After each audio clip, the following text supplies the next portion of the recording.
Welcome back to the Sunday Pulse, where we debate about lots of stuff.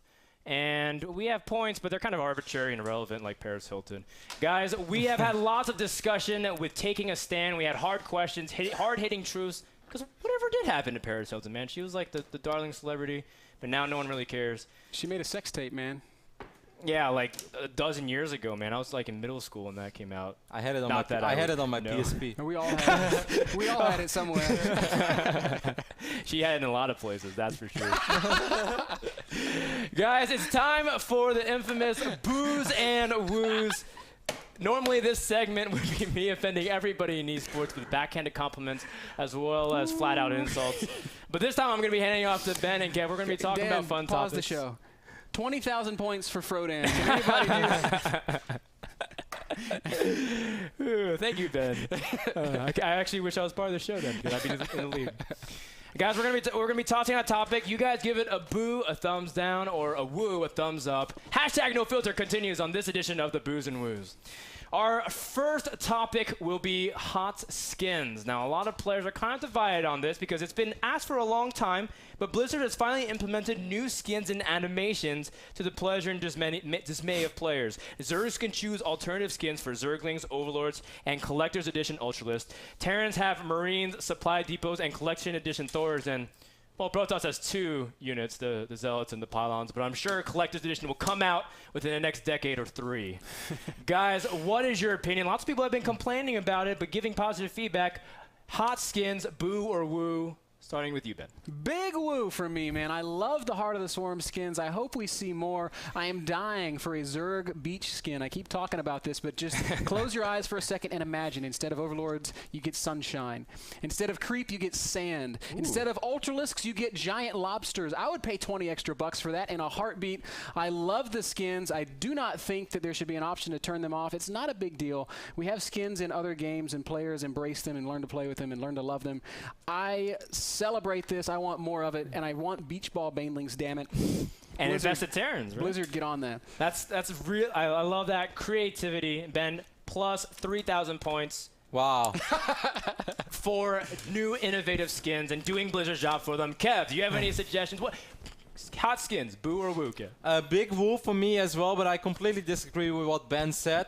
Saying that there shouldn't be an option to turn it off because it's not a big deal. It is a big deal because we shouldn't forget, yes, we know StarCraft very well, but there's always, every single tournament out there, there are going to be new viewers. And instead of having to learn like 10, 12 units per race, there are suddenly like, for them, 58 units to learn. They're going to have absolutely no idea what they're watching. And just in general, I know a lot of pros find it annoying. I am really happy with the skins. I think it's awesome. I really wish we're going to see more, that the community can get involved. We can get customized skins. All big thumbs up, but there has to be an option to turn it off because for so many reasons, pro dislike it, but that's not everything. The main reason is there will always be new viewers, and it will just get more and more confusing if there are 1,000 different units on the screen. If you could implement one skin, you have 10 seconds, Kev. If you can implement one skin for either any race, what would it be?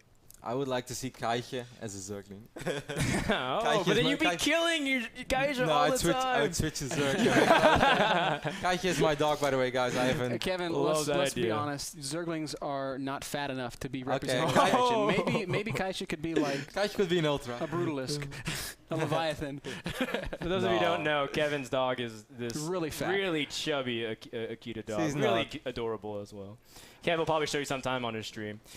Guys, let's talk also about some of the maps that we've been seeing. Kespa has shown some really cool, interesting maps for round number 4 as a test. While Blizzard and David Kim may be the front man of balanced feedback, a huge culprit in the metagame revolves around our map pools. What do you guys think about some of these radical changes, like all gold bases on Fighting Spirit or 2 completely different spawn positions on Face-Off? Boo or woo, Kespa round 4 test maps? Kevin. Really big woo for me as well. I think it's exciting. It might be a little bit too crazy and over the top, but still big woo. Other than that, I cannot really be too constructive here because I can always look at maps and give my opinion, but it really doesn't mean anything until I start playing on them or at least start watching pro games on them. So right now, I really don't have much more useful things to say than all the other people out there, but I've loved what I heard and I can't wait to watch. So just for my excitement alone, I'm going to give it a woo-hoo. Come on, man. That's just such a like, oh, I'm just going to wait and see and like I hope it's good. I think it's going to be good. I'm happy with it, but yeah, my opinion is as relevant as Paris Hilton. Maybe a little more relevant than that, Kev. I'm also going to give a big woo. Sorry to be boring here, guys, but we have to recognize the fact that Kespa single-handedly kept Brood War alive for over a decade because they're always innovating, making exceptional maps. Does anybody remember when Blue Storm came out? Maybe one of the 5 Brood War fans that are watching the show right now. One of the best maps ever made. That was a Kespa creation. And we're seeing that come up here in some of these new maps. Very innovative. Fighting Spirit is probably my new favorite.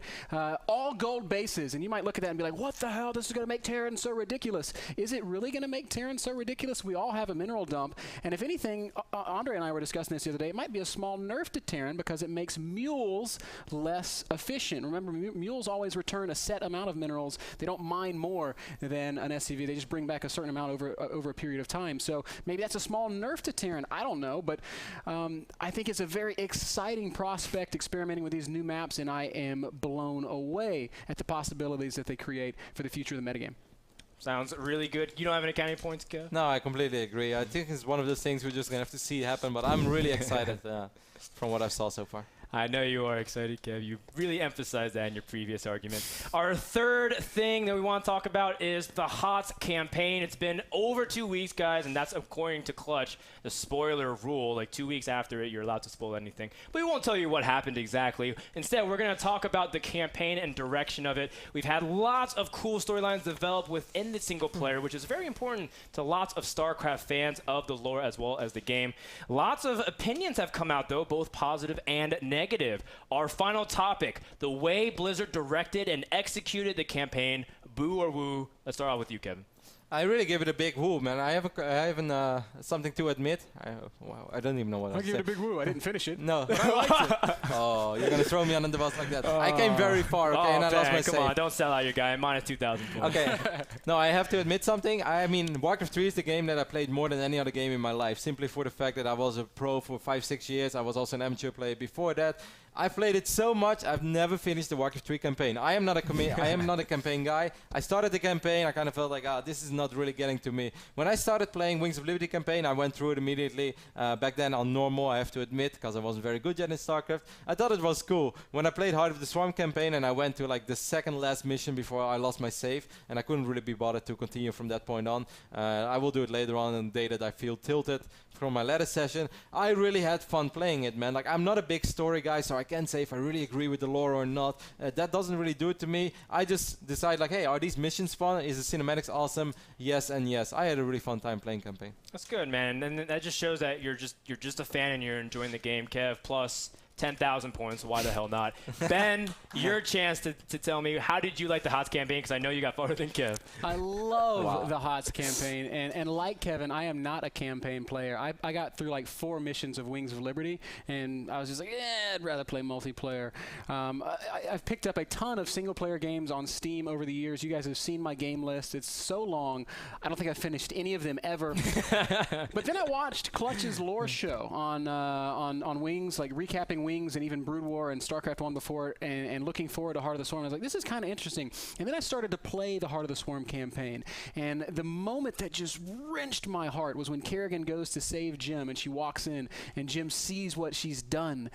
We're done, and he walks out, and I felt that like in my stomach. I felt that, and that was from a video game. That's never happened to me before.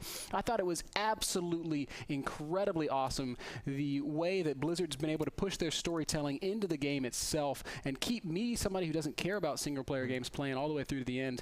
Loved it. Absolutely awesome. I wish Legacy of the Void were coming out tomorrow. Well, that won't happen. So I'm really excited for you guys.